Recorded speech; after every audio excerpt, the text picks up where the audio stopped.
A sustentabilidade é um conceito que passou a ocupar posição central nas discussões sobre desenvolvimento, economia, políticas públicas e qualidade de vida. Embora muitas pessoas associem esse tema apenas à preservação da natureza, essa visão é limitada. Na realidade, a sustentabilidade representa uma forma de promover o desenvolvimento sem comprometer a capacidade das futuras gerações de atenderem às suas próprias necessidades. Isso significa buscar equilíbrio entre crescimento econômico, proteção ambiental e justiça social. Esse equilíbrio é a base de praticamente todo o estudo sobre sustentabilidade e serve como ponto de partida para compreender os demais assuntos relacionados ao tema. Para entender por que a sustentabilidade se tornou tão importante, é necessário observar como ocorreu o desenvolvimento da sociedade ao longo dos últimos séculos. A Revolução Industrial marcou um período de intenso crescimento econômico e tecnológico. A produção aumentou significativamente, novas indústrias surgiram e houve grande expansão das cidades. Entretanto, esse desenvolvimento ocorreu, em grande parte, sem preocupação com os impactos ambientais. Florestas foram desmatadas, rios receberam grandes quantidades de resíduos, a emissão de gases poluentes aumentou e muitos recursos naturais passaram a ser explorados em ritmo superior à sua capacidade de renovação. Durante muito tempo acreditou-se que os recursos naturais eram praticamente inesgotáveis. Na prática, imaginava-se que sempre haveria água, solo fértil, minerais e florestas suficientes para atender às necessidades humanas. Com o avanço dos estudos científicos, tornou-se evidente que muitos desses recursos possuem limites. Alguns são renováveis, como a água e as florestas, desde que utilizados de forma responsável. Outros são não renováveis, como petróleo, carvão mineral e diversos minérios, cuja reposição ocorre em períodos geológicos extremamente longos, incompatíveis com a escala de tempo da sociedade humana. Foi nesse contexto que surgiu a necessidade de pensar em um modelo diferente de desenvolvimento. O objetivo deixou de ser apenas produzir mais riquezas e passou a incluir a preocupação com os impactos sociais e ambientais das atividades humanas. Um dos marcos mais importantes dessa evolução foi a publicação, em 1987, do chamado Relatório Brundtland, elaborado pela Comissão Mundial sobre Meio Ambiente e Desenvolvimento da Organização das Nações Unidas. Esse documento apresentou uma definição que permanece como referência até hoje. Segundo o relatório, desenvolvimento sustentável é aquele capaz de atender às necessidades da geração presente, sem comprometer a capacidade das futuras gerações de atenderem às suas próprias necessidades. É importante perceber que essa definição não significa impedir o desenvolvimento econômico. Pelo contrário, ela reconhece que o crescimento é necessário para combater a pobreza, gerar empregos e melhorar a qualidade de vida. O que se busca é um desenvolvimento responsável, capaz de equilibrar diferentes interesses. Imagine que uma comunidade utilize toda a água de um reservatório sem qualquer controle. No início, todos podem ser beneficiados, mas com o passar do tempo, a escassez prejudicará toda a população. Se houver planejamento e uso racional desse recurso, será possível atender às necessidades atuais e preservar sua disponibilidade para o futuro. Esse exemplo demonstra a lógica da sustentabilidade. Outro aspecto fundamental é compreender que a sustentabilidade não envolve apenas questões ambientais. Ela está estruturada sobre 3 dimensões principais, frequentemente chamadas de pilares da sustentabilidade. A primeira dimensão é a ambiental. Ela está relacionada à preservação dos ecossistemas, ao uso racional dos recursos naturais, à redução da poluição, à proteção da biodiversidade e ao combate às mudanças climáticas. O objetivo é garantir que a natureza mantenha sua capacidade de sustentar a vida. A segunda dimensão é a social. Ela busca assegurar qualidade de vida para toda a população, promovendo acesso à educação, saúde, trabalho digno, moradia, alimentação, segurança e redução das desigualdades. Não existe sustentabilidade quando parte significativa da população vive em situação de pobreza extrema ou exclusão social.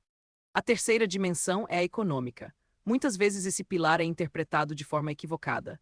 Sustentabilidade econômica não significa simplesmente aumentar os lucros. Significa desenvolver atividades economicamente viáveis, capazes de gerar riqueza e emprego sem causar degradação ambiental ou aprofundar problemas sociais. Em outras palavras, a economia deve crescer de forma responsável. Esses 3 pilares são interdependentes. Não basta proteger o meio ambiente se a população permanece sem condições dignas de vida. Da mesma forma, não é sustentável gerar crescimento econômico às custas da destruição dos recursos naturais. O verdadeiro desenvolvimento sustentável exige equilíbrio entre esses 3 elementos.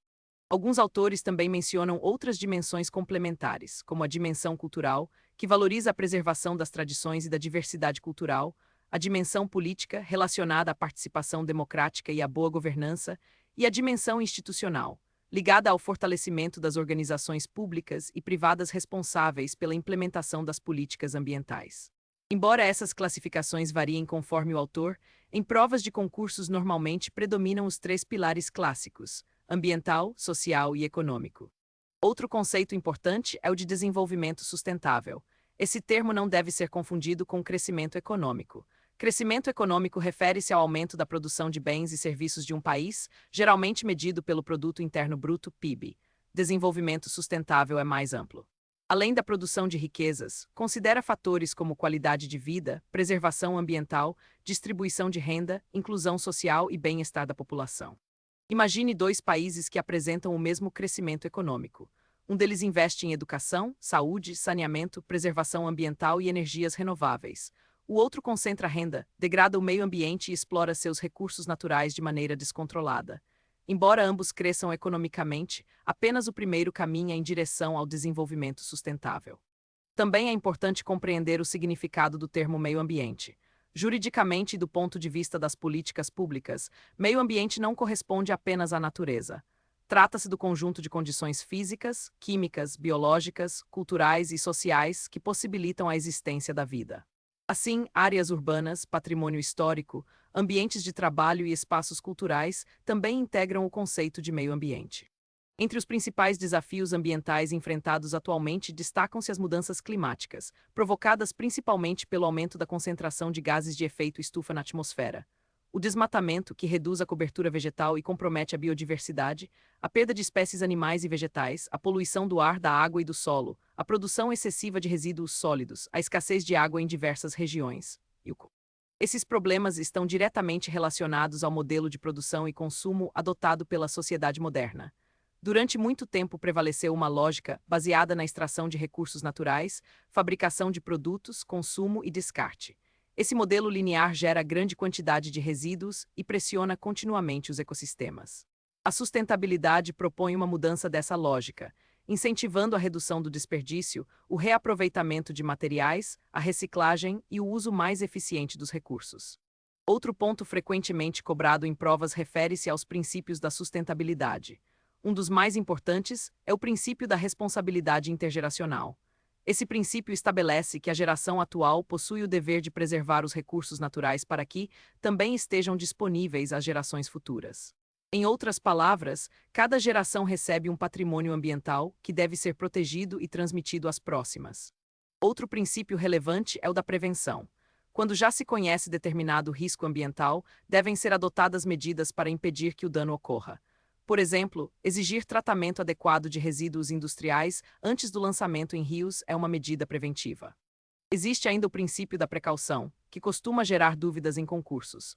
A prevenção aplica-se quando há certeza científica sobre determinado risco. A precaução é utilizada quando ainda existe incerteza científica, mas a possibilidade de ocorrência de danos graves ou irreversíveis ao meio ambiente. Nesse caso, a ausência de certeza absoluta não pode servir como justificativa para deixar de adotar medidas de proteção. Esse ponto não deve ser confundido com a prevenção. A principal diferença é justamente o grau de conhecimento científico sobre o risco existente. A prevenção atua diante de um risco conhecido, a precaução atua diante de um risco ainda incerto, mas potencialmente grave. Outro princípio importante é o do poluidor-pagador. Ele determina que aquele que causa degradação ambiental deve arcar com os custos da prevenção, da reparação ou da compensação dos danos provocados. É importante compreender que esse princípio não autoriza alguém a poluir mediante pagamento. Seu objetivo é responsabilizar economicamente quem causa prejuízos ambientais, incentivando a adoção de práticas mais sustentáveis. Também merece destaque o princípio da participação, segundo o qual a proteção ambiental não é responsabilidade exclusiva do Estado. Empresas, organizações da sociedade civil e cidadãos também possuem deveres relacionados à conservação ambiental. Na prática, a sustentabilidade depende da atuação conjunta de todos os setores da sociedade. É importante perceber que sustentabilidade não representa um obstáculo ao progresso. Pelo contrário, busca garantir que o desenvolvimento econômico ocorra de maneira equilibrada, respeitando os limites ambientais e promovendo benefícios sociais duradouros. Essa visão exige planejamento, inovação tecnológica, educação ambiental e mudanças nos padrões de produção e consumo. Em provas de concursos, costuma-se exigir que o candidato compreenda a diferença entre crescimento econômico e desenvolvimento sustentável, identifique os 3 pilares da sustentabilidade, conheça a definição consagrada pelo relatório Brundtland e reconheça os principais princípios ambientais, especialmente prevenção, precaução, responsabilidade intergeracional, participação e poluidor-pagador. Além disso, é comum a cobrança da compreensão de que sustentabilidade envolve aspectos ambientais, sociais e econômicos de forma integrada. Concluindo esta primeira parte, pode-se afirmar que a sustentabilidade constitui um modelo de desenvolvimento voltado à conciliação entre prosperidade econômica, proteção ambiental e justiça social. Seu surgimento decorre da percepção de que os recursos naturais são limitados e de que o crescimento econômico, quando realizado sem planejamento, pode comprometer a qualidade de vida das gerações presentes e futuras. A compreensão desses fundamentos é essencial porque serve de base para todos os demais temas relacionados à sustentabilidade, permitindo entender posteriormente a gestão dos recursos naturais, as políticas públicas ambientais, a atuação das organizações e as práticas sustentáveis aplicadas ao cotidiano e à administração pública. Nesta segunda parte, avançamos dos conceitos fundamentais da sustentabilidade para o estudo dos recursos naturais e da gestão ambiental. Se na primeira aula compreendemos por que surgiu a necessidade de um modelo de desenvolvimento sustentável, agora o foco será entender o que exatamente deve ser protegido, como esses recursos são utilizados pela sociedade e quais instrumentos permitem conciliá-los com o desenvolvimento econômico e social. Em outras palavras, estudaremos como a sustentabilidade é colocada em prática por meio da gestão adequada dos recursos naturais e da redução dos impactos ambientais. Os recursos naturais são todos os elementos fornecidos pela natureza que podem ser utilizados pelo ser humano para atender às suas necessidades. Eles constituem a base da vida e da atividade econômica, pois fornecem água, alimentos, energia, matérias-primas para a indústria e condições para a sobrevivência dos seres vivos. Sem esses recursos, nenhuma sociedade conseguiria se desenvolver. Entretanto, nem todos os recursos naturais apresentam as mesmas características. Uma classificação muito importante distingue os recursos em renováveis e não renováveis. Os recursos renováveis são aqueles que podem ser naturalmente repostos em um período relativamente curto, desde que sua utilização ocorra de forma equilibrada.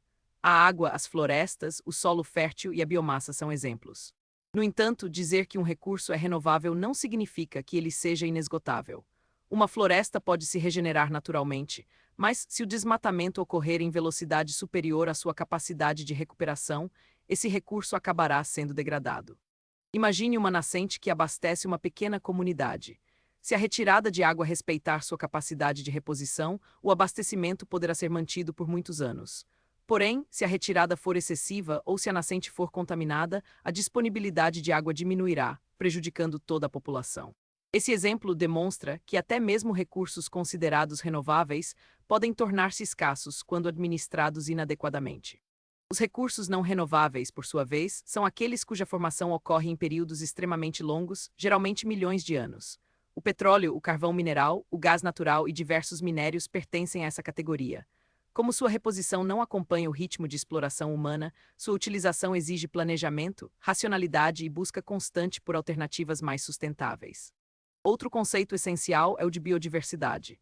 Esse termo refere-se à variedade de formas de vida existentes no planeta, incluindo animais, plantas, fungos, micro-organismos e os ecossistemas dos quais fazem parte. A biodiversidade também compreende a diversidade genética dentro de uma mesma espécie e a variedade de ambientes naturais. A biodiversidade possui enorme importância ecológica, econômica e social. Muitos medicamentos são desenvolvidos a partir de substâncias encontradas em plantas e animais. A agricultura depende da diversidade genética para desenvolver culturas mais resistentes a pragas e mudanças climáticas. Além disso, os ecossistemas fornecem serviços ambientais fundamentais, como a polinização das plantas, a purificação da água, a regulação do clima e a proteção do solo contra processos erosivos. Na prática, imagine que determinada espécie de abelha desapareça em uma região. Inicialmente, pode parecer um problema restrito aos insetos. Entretanto, muitas plantas dependem dessas abelhas para realizar a polinização. Com menos polinização, haverá menor produção de frutos e sementes, afetando agricultores, consumidores e diversos outros animais que dependem desses alimentos.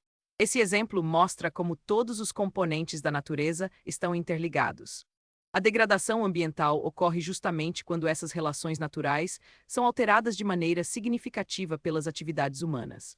Entre as principais causas estão o desmatamento, as queimadas, a mineração descontrolada, a urbanização sem planejamento, a poluição e a exploração excessiva dos recursos naturais. O desmatamento consiste na retirada da cobertura vegetal de uma determinada área. Seus impactos vão muito além da perda de árvores.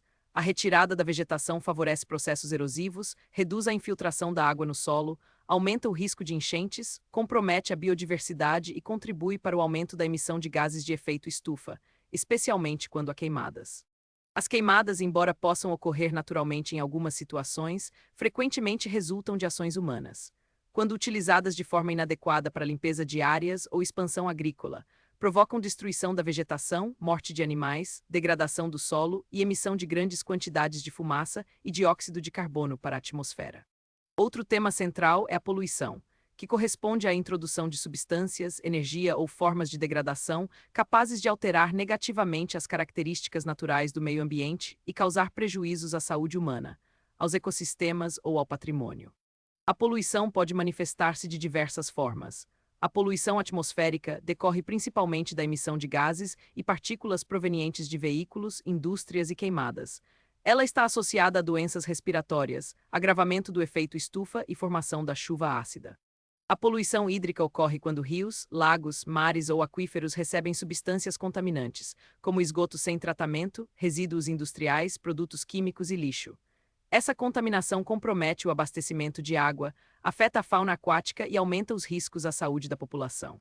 Já a poluição do solo resulta do descarte inadequado de resíduos sólidos, produtos químicos, agrotóxicos e resíduos industriais. Um solo contaminado perde fertilidade, pode comprometer a produção agrícola e ainda contaminar os lençóis freáticos.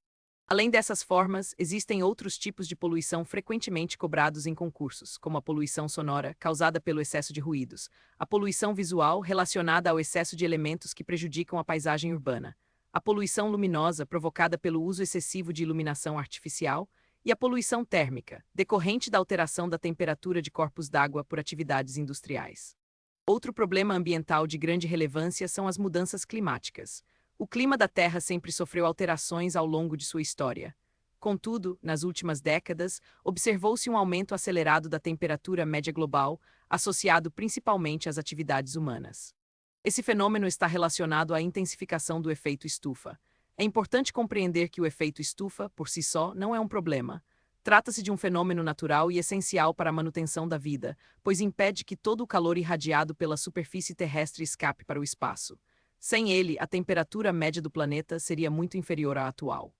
O problema surge quando a concentração de gases de efeito estufa aumenta excessivamente devido à queima de combustíveis fósseis, ao desmatamento e a outras atividades humanas. Isso intensifica o aquecimento global, provocando alterações climáticas como secas prolongadas, enchentes, ondas de calor, elevação do nível do mar e eventos climáticos extremos. Esse ponto merece atenção porque muitos candidatos confundem efeito estufa com aquecimento global. O efeito estufa é um fenômeno natural e necessário à vida. O aquecimento global corresponde ao aumento da temperatura média do planeta em razão da intensificação desse efeito pela ação humana. Outro conceito fundamental é o consumo consciente.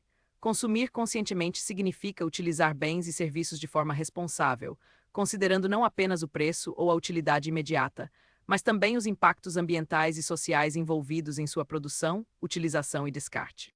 Na prática, isso pode envolver atitudes simples, como evitar desperdício de água, reduzir o consumo de energia elétrica, reutilizar materiais sempre que possível, priorizar produtos duráveis, separar resíduos para reciclagem e evitar compras desnecessárias. O consumo consciente está diretamente relacionado ao uso racional dos recursos naturais. Usar racionalmente não significa deixar de utilizar os recursos disponíveis, mas empregá-los de forma eficiente, evitando desperdícios e garantindo sua disponibilidade futura. Dentro desse contexto ganha destaque a gestão ambiental. Gestão ambiental é o conjunto de políticas, estratégias, procedimentos e práticas adotados para prevenir, controlar, reduzir e monitorar os impactos ambientais das atividades humanas. A gestão ambiental pode ser aplicada tanto por órgãos públicos quanto por empresas privadas, organizações da sociedade civil e até mesmo por instituições de ensino. Seu objetivo principal é compatibilizar o desenvolvimento econômico com a proteção ambiental. Imagine uma indústria que utiliza grande quantidade de água em seu processo produtivo. Sem gestão ambiental, ela pode desperdiçar recursos e lançar efluentes sem tratamento nos rios. Com um sistema adequado de gestão ambiental, essa empresa passa a reutilizar parte da água, tratar os resíduos líquidos antes do descarte, controlar emissões atmosféricas e reduzir significativamente seus impactos ambientais. A gestão ambiental envolve diversas etapas, como planejamento, definição de objetivos, implementação de medidas preventivas, monitoramento dos resultados e melhoria contínua dos processos. Ela não representa uma ação isolada, mas um processo permanente de aperfeiçoamento. Um aspecto importante da gestão ambiental é a prevenção dos impactos antes que eles ocorram. Frequentemente, prevenir a degradação ambiental é muito mais eficiente e menos custoso do que reparar danos já causados. Recuperar uma área contaminada, reflorestar uma região degradada ou descontaminar um rio geralmente exige investimentos elevados e longos períodos de tempo. Outro instrumento relevante é a educação ambiental, que busca desenvolver conhecimentos, valores e atitudes voltados para a conservação do meio ambiente. Embora esse tema seja aprofundado na última parte deste curso, é importante perceber desde já que a gestão ambiental depende não apenas de tecnologias ou normas jurídicas, mas também da mudança de comportamento das pessoas. Nas organizações, a gestão ambiental também está associada à melhoria da eficiência produtiva. Muitas empresas perceberam que reduzir desperdícios, economizar energia, reutilizar água e minimizar resíduos não apenas beneficia o meio ambiente, mas também reduz custos operacionais e fortalece sua imagem perante consumidores e investidores. Esse entendimento levou ao desenvolvimento de diversas ferramentas de gestão, como programas de eficiência energética, coleta seletiva, reciclagem, tratamento de resíduos, reaproveitamento de materiais e monitoramento contínuo dos impactos ambientais. Em concursos públicos, é comum a cobrança da diferença entre recursos renováveis e não renováveis, do conceito de biodiversidade, das formas de poluição, da distinção entre efeito estufa e aquecimento global, bem como dos objetivos da gestão ambiental e do consumo consciente. Também aparecem frequentemente questões que exigem compreender que recursos renováveis podem tornar-se escassos quando utilizados acima de sua capacidade de regeneração. Concluindo esta segunda parte, observa-se que os recursos naturais constituem a base da sobrevivência humana e do desenvolvimento econômico, mas sua utilização inadequada gera impactos capazes de comprometer tanto o equilíbrio ambiental quanto a qualidade de vida da população. A gestão ambiental surge justamente como um conjunto de práticas destinadas a conciliar produção, consumo e conservação da natureza, promovendo o uso racional dos recursos, a prevenção da poluição e a preservação da biodiversidade. Esses conhecimentos servirão de fundamento para compreender, na próxima etapa, como as leis, as políticas públicas e os acordos internacionais organizam e orientam a proteção do meio ambiente e a promoção do desenvolvimento sustentável. Nesta terceira parte, o estudo passa dos aspectos ambientais propriamente ditos para a forma como a sociedade organiza a proteção do meio ambiente por meio das leis, das políticas públicas e da cooperação internacional. Até aqui foi possível compreender o conceito de sustentabilidade, os pilares do desenvolvimento sustentável, a importância dos recursos naturais e a necessidade de uma gestão ambiental eficiente. Entretanto, todas essas ideias precisam ser transformadas em ações concretas. É justamente essa a função das normas jurídicas, das políticas públicas e dos compromissos assumidos pelos países: estabelecer direitos, deveres, objetivos e instrumentos que orientem a proteção ambiental. O primeiro aspecto que merece atenção é que a proteção do meio ambiente não depende apenas da boa vontade das pessoas ou das empresas. Embora atitudes individuais sejam importantes, elas são insuficientes para enfrentar problemas de grande dimensão, como o desmatamento, a poluição dos rios ou as mudanças climáticas. Por isso, o Estado desempenha papel fundamental na elaboração de leis, na fiscalização das atividades potencialmente poluidoras e na implementação de políticas públicas voltadas ao desenvolvimento sustentável.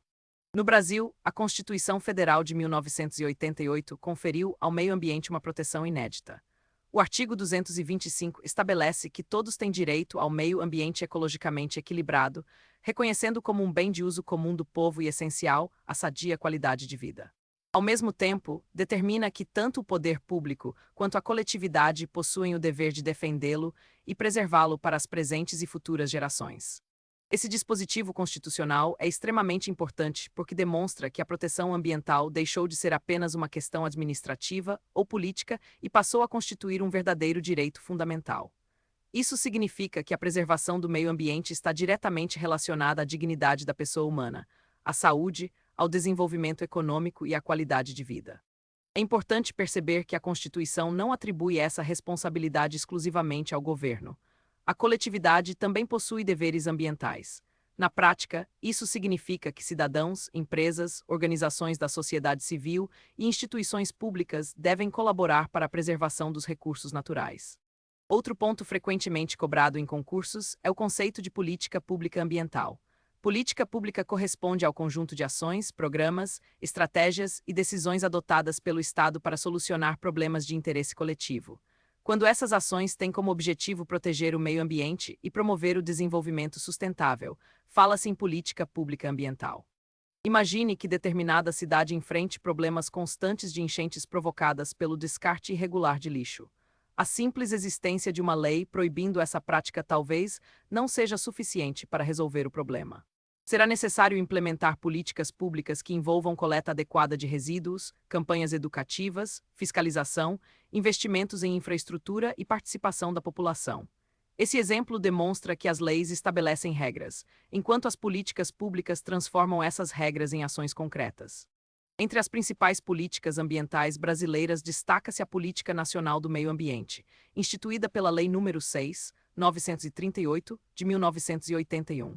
Embora seja anterior à Constituição Federal, essa lei permanece como um dos pilares da legislação ambiental brasileira. Seu principal objetivo é promover a preservação, melhoria e recuperação da qualidade ambiental, assegurando condições favoráveis ao desenvolvimento socioeconômico, aos interesses da segurança nacional e à proteção da dignidade da vida humana. Essa política também estabeleceu importantes instrumentos de gestão ambiental. Entre eles destaca-se o licenciamento ambiental, mecanismo utilizado para autorizar a instalação, ampliação e funcionamento de atividades que possam causar impactos ao meio ambiente. Na prática, imagine que uma empresa pretenda construir uma grande indústria próxima a um rio. Antes do início das atividades, será necessário avaliar os possíveis impactos ambientais do empreendimento. Caso os riscos sejam considerados aceitáveis e sejam previstas medidas de controle ambiental, poderá ser concedida a licença ambiental. Se os impactos forem excessivos ou não puderem ser mitigados, a autorização poderá ser negada. É importante compreender que o licenciamento ambiental não representa uma proibição ao desenvolvimento econômico. Pelo contrário, seu objetivo é compatibilizar o desenvolvimento com a proteção ambiental, reduzindo riscos e prevenindo danos. Outro instrumento relevante previsto na Política Nacional do Meio Ambiente é a avaliação dos impactos ambientais. Antes da realização de determinadas obras ou atividades potencialmente poluidoras, devem ser analisados seus possíveis efeitos sobre o meio ambiente, permitindo que decisões sejam tomadas com base em critérios técnicos. No estudo do direito ambiental, diversos princípios orientam a interpretação e a aplicação das normas. Alguns deles já foram abordados na primeira parte, como prevenção, precaução, participação e poluidor-pagador. Nesta etapa é importante compreender que esses princípios funcionam como diretrizes gerais para toda a legislação ambiental. O princípio do desenvolvimento sustentável merece destaque especial. Ele estabelece que o crescimento econômico deve ocorrer de forma compatível com a conservação dos recursos naturais e com a promoção da justiça social. Assim, não basta gerar riqueza, é necessário fazê-lo de maneira responsável. Outro princípio importante é o da função socioambiental da propriedade. Tradicionalmente, entendia-se que o proprietário poderia utilizar seus bens da maneira que desejasse.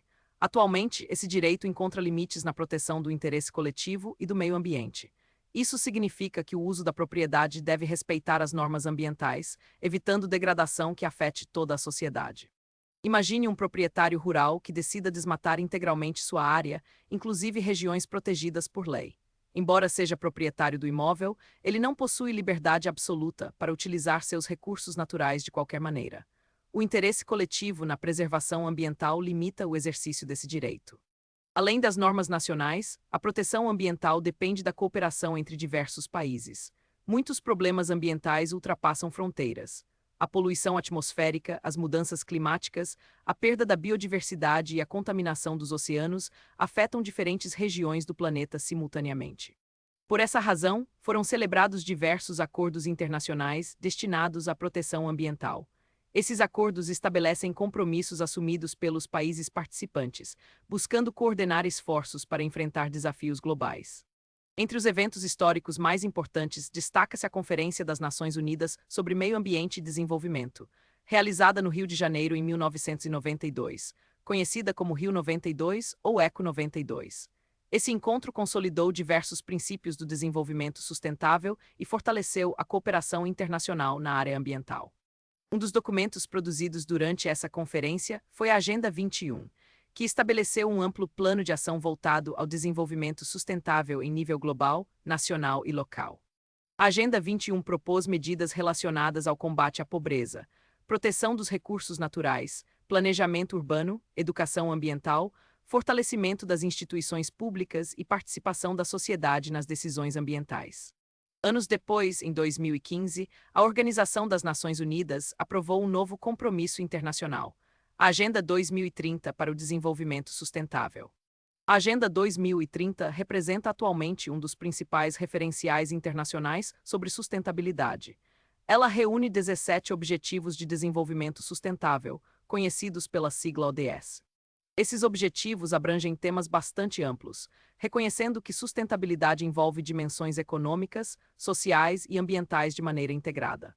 Entre os principais objetivos encontram-se a erradicação da pobreza, a fome zero, a saúde e o bem-estar, a educação de qualidade, a igualdade de gênero, a água potável e saneamento, a energia limpa e acessível, o trabalho decente, a inovação, a redução das desigualdades, cidades sustentáveis, consumo responsável, ação contra a mudança do clima, proteção da vida marinha, conservação dos ecossistemas terrestres, promoção da paz. É importante perceber que os Objetivos de Desenvolvimento Sustentável não se limitam às questões ambientais. Eles refletem exatamente a ideia apresentada na primeira parte deste curso. Sustentabilidade exige equilíbrio entre proteção ambiental, desenvolvimento econômico e inclusão social. Imagine um município que invista simultaneamente em saneamento básico, educação ambiental, geração de empregos, energias renováveis e recuperação de áreas degradadas. Essas ações contribuem para vários objetivos de desenvolvimento sustentável ao mesmo tempo, demonstrando que eles são interdependentes. Em concursos públicos, é comum a cobrança do número de objetivos de desenvolvimento sustentável. É importante memorizar que são 17 objetivos e que eles integram a Agenda 2030 da Organização das Nações Unidas. Outro aspecto relevante refere-se à atuação dos diferentes entes federativos na proteção ambiental. No Brasil, União, Estados, Distrito Federal e municípios compartilham responsabilidades ambientais conforme a Constituição Federal. Essa divisão busca garantir que a proteção do meio ambiente ocorra de forma integrada, respeitando as competências de cada esfera de governo. Na prática, isso significa que a União pode estabelecer normas gerais, enquanto estados e municípios podem complementar essa regulamentação e executar políticas públicas adaptadas às necessidades locais. A participação da sociedade também constitui elemento indispensável das políticas ambientais. Diversos mecanismos permitem que cidadãos participem das decisões relacionadas ao meio ambiente, como audiências públicas, consultas populares, atuação de organizações não governamentais, conselhos ambientais e processos de educação ambiental. Essa participação fortalece a transparência das decisões públicas e amplia o controle social sobre atividades potencialmente causadoras de impactos ambientais. Outro conceito frequentemente cobrado é o de responsabilidade ambiental. Quem causa dano ao meio ambiente pode ser responsabilizado de diferentes maneiras. Dependendo da situação, poderão existir responsabilidades administrativa, civil e penal, que podem ocorrer simultaneamente. A responsabilidade administrativa decorre do descumprimento das normas ambientais e pode resultar em sanções como multas, embargos ou suspensão de atividades. A responsabilidade civil busca reparar ou compensar os danos causados ao meio ambiente, independentemente da aplicação de outras penalidades. Já a responsabilidade penal ocorre quando determinada conduta constitui crime ambiental previsto na legislação. Esse ponto não deve ser confundido com a ideia de que basta pagar uma multa para regularizar qualquer dano ambiental. Em muitos casos, além da sanção administrativa, permanece a obrigação de recuperar a área degradada e reparar integralmente os prejuízos causados. Provas de concursos aparecem com frequência questões envolvendo o artigo 225 da Constituição Federal, a Política Nacional do Meio Ambiente, o conceito de políticas públicas ambientais, os princípios do desenvolvimento sustentável, a Agenda 2030, os 17 Objetivos de Desenvolvimento Sustentável, o papel da Organização das Nações Unidas e a diferença entre responsabilidade administrativa. Concluindo esta terceira parte, observa-se que a proteção ambiental depende da atuação conjunta das normas jurídicas, das políticas públicas e da cooperação internacional. A Constituição Federal reconhece o meio ambiente equilibrado como direito de todos e dever compartilhado entre o Estado e a sociedade. As políticas públicas transformam esse direito em ações concretas por meio de planejamento, fiscalização e gestão ambiental, enquanto os acordos internacionais demonstram que muitos desafios ambientais exigem esforços coordenados entre diferentes países. A Agenda 2030 e os Objetivos de Desenvolvimento Sustentável representam atualmente uma das principais referências para orientar essas ações, reafirmando que desenvolvimento sustentável somente é possível quando o crescimento econômico, inclusão social e preservação ambiental caminham de forma integrada. Nesta quarta parte, o foco passa a ser a aplicação da sustentabilidade dentro das organizações, sejam elas públicas ou privadas. Até este ponto foi possível compreender os fundamentos da sustentabilidade, a importância dos recursos naturais, a gestão ambiental e o papel das leis e das políticas públicas. Agora é necessário entender como esses princípios são incorporados ao funcionamento das instituições. Afinal, grande parte dos impactos ambientais decorre das atividades produtivas, da prestação de serviços e do consumo de bens. Por essa razão, empresas, órgãos públicos e demais organizações exercem papel decisivo na promoção do desenvolvimento sustentável. Durante muito tempo, predominou a ideia de que a principal finalidade de uma organização era gerar lucro ou cumprir suas funções administrativas, sem considerar os impactos ambientais e sociais de suas atividades. Com o passar dos anos, tornou-se evidente que esse modelo era insuficiente.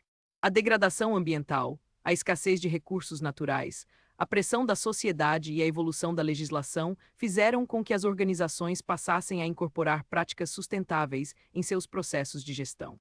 Esse movimento deu origem ao conceito de responsabilidade socioambiental. Esse conceito significa que uma organização não deve preocupar-se apenas com seus resultados financeiros, mas também com os efeitos de suas atividades sobre o meio ambiente, seus trabalhadores, os consumidores e a sociedade em geral. Na prática, imagine uma indústria que gera elevado lucro, mas lança resíduos tóxicos em um rio, coloca em risco a saúde de seus empregados e desrespeita a legislação ambiental. Embora obtenha bons resultados econômicos, sua atuação não pode ser considerada socialmente responsável. Em contrapartida, uma organização que adota medidas para reduzir seus impactos ambientais, protege seus trabalhadores, respeita os direitos humanos e atua de forma ética, demonstra compromisso com a responsabilidade socioambiental. É importante perceber que responsabilidade socioambiental não corresponde apenas ao cumprimento da legislação. Respeitar a lei é uma obrigação. A responsabilidade socioambiental vai além, envolvendo iniciativas voluntárias destinadas a promover benefícios para a sociedade e para o meio ambiente. Outro conceito que ganhou grande destaque nos últimos anos é o ESG. A sigla deriva das palavras em inglês environmental, social and governance, que significam, respectivamente, ambiental, social e governança. O componente ambiental avalia como a organização administra seus impactos sobre a natureza. Entre os aspectos analisados estão a redução das emissões de poluentes, o uso eficiente da água, a economia de energia, a preservação da biodiversidade, o gerenciamento dos resíduos e o combate às mudanças climáticas. O componente social refere-se à relação da organização com seus trabalhadores, consumidores, fornecedores e comunidades. São considerados aspectos como condições dignas de trabalho, respeito aos direitos humanos, diversidade e inclusão, segurança no trabalho e desenvolvimento social. Já o componente de governança está relacionado à forma como a organização é administrada. Abrange transparência, ética, combate à corrupção, prestação de contas, gestão de riscos e mecanismos de controle interno. Esses três componentes são avaliados de maneira integrada. Uma empresa pode possuir excelente desempenho ambiental, mas apresentar práticas inadequadas de governança ou desrespeitar direitos trabalhistas. Nesse caso, seu desempenho em ESG será comprometido. É importante compreender que ESG não substitui o conceito de sustentabilidade. Na realidade, trata-se de um conjunto de critérios utilizado para avaliar como as organizações aplicam os princípios da sustentabilidade em suas atividades. Outro tema bastante relevante é a economia circular. Tradicionalmente, predominou um modelo econômico conhecido como economia linear. Nesse modelo, os recursos naturais são extraídos, transformados em produtos, consumidos e posteriormente descartados. Esse sistema gera elevado desperdício e exige constante extração de novas matérias-primas, aumentando a pressão sobre os recursos naturais. A economia circular propõe uma lógica diferente. Seu objetivo é manter os materiais em uso pelo maior tempo possível, reduzindo a geração de resíduos e promovendo o reaproveitamento dos recursos. Imagine a fabricação de uma garrafa plástica. No modelo linear, ela é produzida, utilizada uma única vez e descartada. Na economia circular, procura-se reutilizar, reciclar ou transformar esse material em novos produtos, reduzindo a necessidade de produzir plástico a partir de novas matérias-primas. Essa mudança exige alterações no projeto dos produtos, nos processos produtivos e nos hábitos de consumo. Dentro desse contexto, ganha importância a gestão de resíduos sólidos. Os resíduos correspondem aos materiais descartados pelas atividades humanas, incluindo resíduos domésticos, industriais, hospitalares, comerciais e da construção civil. Durante muito tempo, esses resíduos eram tratados apenas como lixo.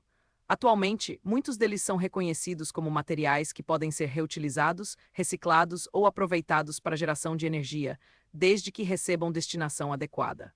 É importante diferenciar resíduo de rejeito. Resíduo é o material que ainda pode ser reaproveitado, reciclado ou tratado.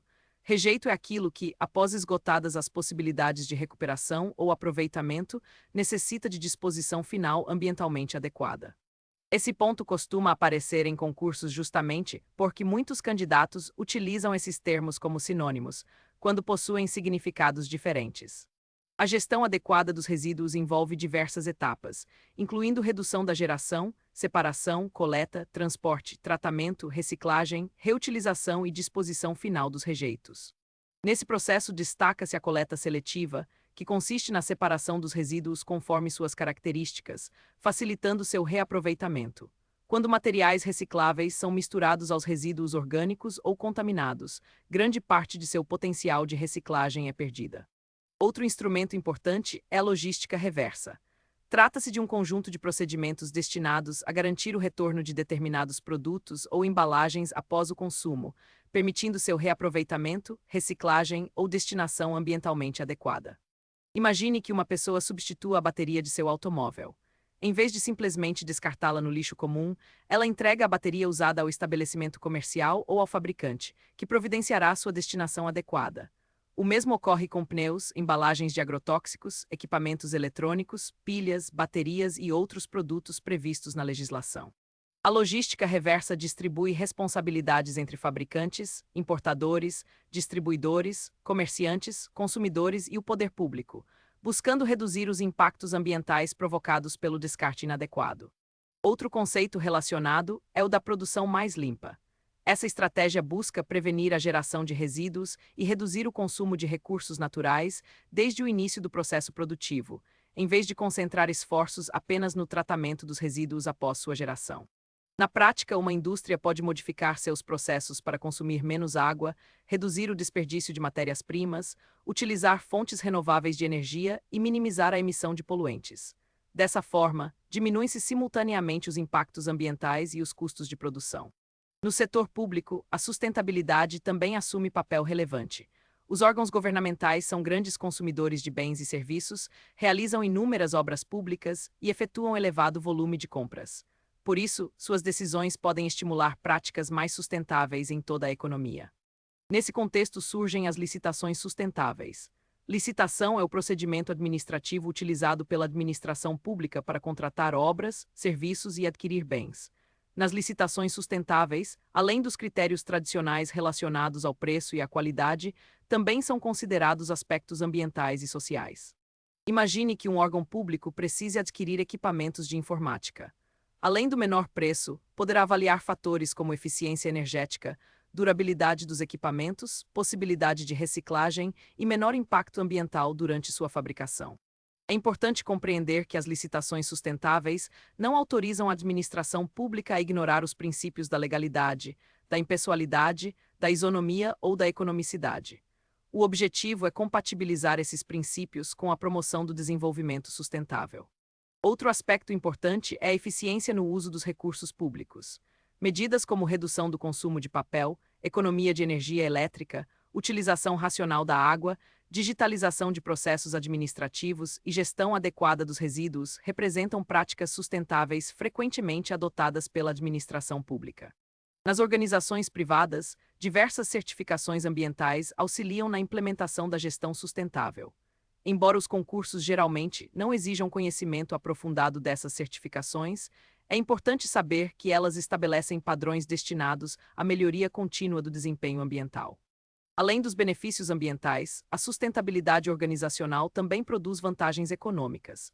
Redução do desperdício, menor consumo de energia, reaproveitamento de materiais, prevenção de acidentes ambientais e melhoria da imagem institucional podem aumentar a competitividade das organizações. Entretanto, é importante perceber que sustentabilidade organizacional não consiste apenas em reduzir custos. Seu objetivo principal permanece sendo a harmonização entre desempenho econômico, responsabilidade social e preservação ambiental. Outro ponto frequentemente cobrado refere-se à governança corporativa. Governança corresponde ao conjunto de mecanismos utilizados para dirigir, monitorar e controlar uma organização. Uma boa governança fortalece a transparência, reduz riscos de corrupção, melhora a prestação de contas e contribui para decisões mais responsáveis. Na administração pública, princípios como transparência, controle interno, participação social e prestação de contas também representam importantes instrumentos de governança. Em concursos públicos, é comum a cobrança dos conceitos de responsabilidade socioambiental. ESG, economia circular, economia linear, logística reversa, gestão de resíduos sólidos, diferença entre resíduo e rejeito, produção mais limpa, governança e licitações sustentáveis. Também aparecem questões exigindo que o candidato identifique práticas organizacionais compatíveis com o desenvolvimento sustentável. Concluindo esta quarta parte, observa-se que a sustentabilidade deixou de ser apenas um ideal teórico para tornar-se elemento essencial da gestão das organizações públicas e privadas. Empresas e instituições são chamadas a incorporar práticas capazes de reduzir impactos ambientais, promover inclusão social e fortalecer a governança. Instrumentos como ESG, economia circular, logística reversa, gestão adequada dos resíduos e licitações sustentáveis demonstram que desenvolvimento econômico e proteção ambiental podem caminhar juntos quando existe planejamento, inovação e compromisso institucional. Essa compreensão prepara o caminho para a etapa final do estudo, na qual será analisado o papel da educação ambiental, da participação da sociedade e das ações cotidianas na construção de um modelo efetivamente sustentável. Nesta quinta e última parte, chegamos ao momento de integrar todos os conhecimentos estudados anteriormente. Ao longo das aulas foi possível compreender o conceito de sustentabilidade, seus pilares fundamentais, a importância dos recursos naturais, a gestão ambiental, o papel da legislação, das políticas públicas e das organizações. Agora o foco será entender como esses princípios se concretizam por meio da educação ambiental, da participação da sociedade, da utilização de indicadores de sustentabilidade, da inovação tecnológica e das atitudes cotidianas que contribuem para o desenvolvimento sustentável. Essa etapa é especialmente importante porque demonstra que a sustentabilidade não depende apenas do Estado ou das empresas, mas também das escolhas realizadas diariamente por cada cidadão. A educação ambiental constitui um dos principais instrumentos para promover a sustentabilidade. Seu objetivo não é apenas transmitir informações sobre o meio ambiente, mas desenvolver valores, conhecimentos, habilidades e atitudes que levem as pessoas a agir de forma responsável em relação aos recursos naturais e à sociedade. Durante muito tempo acreditou-se que bastava criar leis para resolver os problemas ambientais. Com o passar dos anos, verificou-se que a legislação por si só não era suficiente. Mesmo existindo normas que proíbem diversas formas de poluição e degradação ambiental, muitas dessas condutas continuam ocorrendo. Isso demonstra que a proteção ambiental também depende da conscientização das pessoas. Imagine uma cidade que possua excelente sistema de coleta seletiva.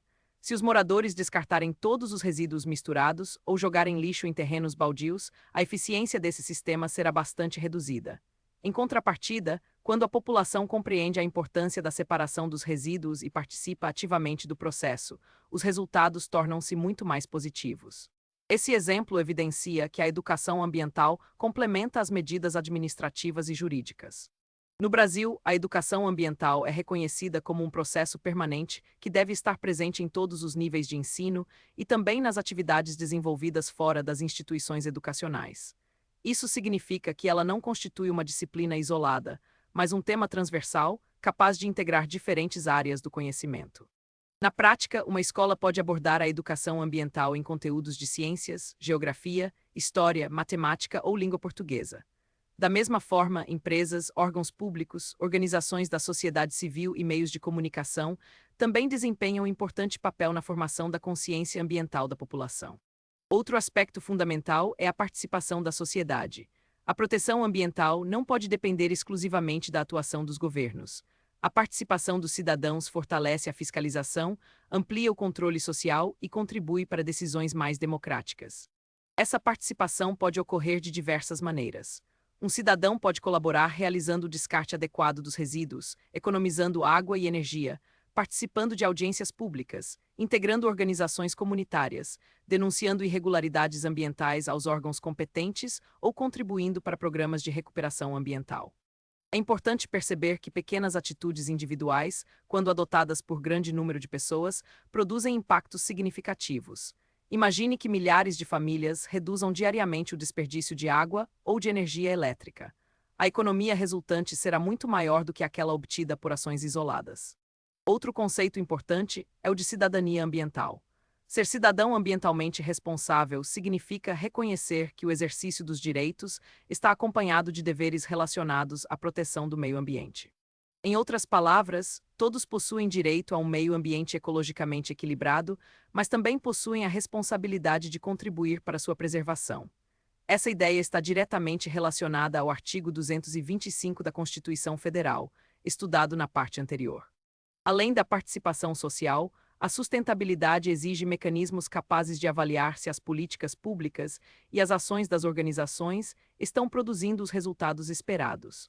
Para isso são utilizados os chamados indicadores de sustentabilidade. Indicadores são medidas que permitem acompanhar determinada situação ao longo do tempo. Eles funcionam como instrumentos de avaliação e tomada de decisões. Imagine um município que implemente um programa de recuperação de áreas degradadas. Para verificar sua eficiência, poderão ser utilizados indicadores como aumento da cobertura vegetal, melhoria da qualidade da água, redução dos processos erosivos ou recuperação da biodiversidade. Da mesma forma, empresas podem utilizar indicadores relacionados ao consumo de água, geração de resíduos, emissões atmosféricas, consumo de energia e reciclagem de materiais. É importante compreender que os indicadores não representam um fim em si mesmos. Seu objetivo é fornecer informações que permitam aperfeiçoar continuamente as políticas e os processos de gestão ambiental. Outro tema que ganhou grande relevância nas últimas décadas é a inovação voltada à sustentabilidade. A inovação consiste na criação ou aperfeiçoamento de produtos, processos, tecnologias e modelos de gestão capazes de gerar benefícios econômicos, sociais e ambientais. Entre os principais exemplos encontram-se as energias renováveis, como energia solar, eólica, hidráulica, biomassa e geotérmica. Essas fontes apresentam menor emissão de gases de efeito estufa quando comparadas aos combustíveis fósseis, contribuindo para a redução das mudanças climáticas. É importante distinguir fontes renováveis de fontes não renováveis. As fontes renováveis utilizam recursos capazes de se regenerar naturalmente em escala compatível com sua utilização. Já as fontes não renováveis dependem de recursos cuja formação exige milhões de anos, como petróleo, carvão mineral e gás natural. Isso não significa que toda fonte renovável esteja livre de impactos ambientais. A construção de grandes usinas hidrelétricas, por exemplo, pode provocar alterações significativas nos ecossistemas locais. O conceito de sustentabilidade exige justamente avaliar esses impactos e buscar soluções que conciliem geração de energia, proteção ambiental e desenvolvimento social. Outro exemplo de inovação sustentável é o desenvolvimento de tecnologias voltadas à eficiência energética. Equipamentos mais eficientes realizam as mesmas funções consumindo menor quantidade de energia, reduzindo custos e impactos ambientais. Imagine duas lâmpadas capazes de iluminar igualmente um ambiente.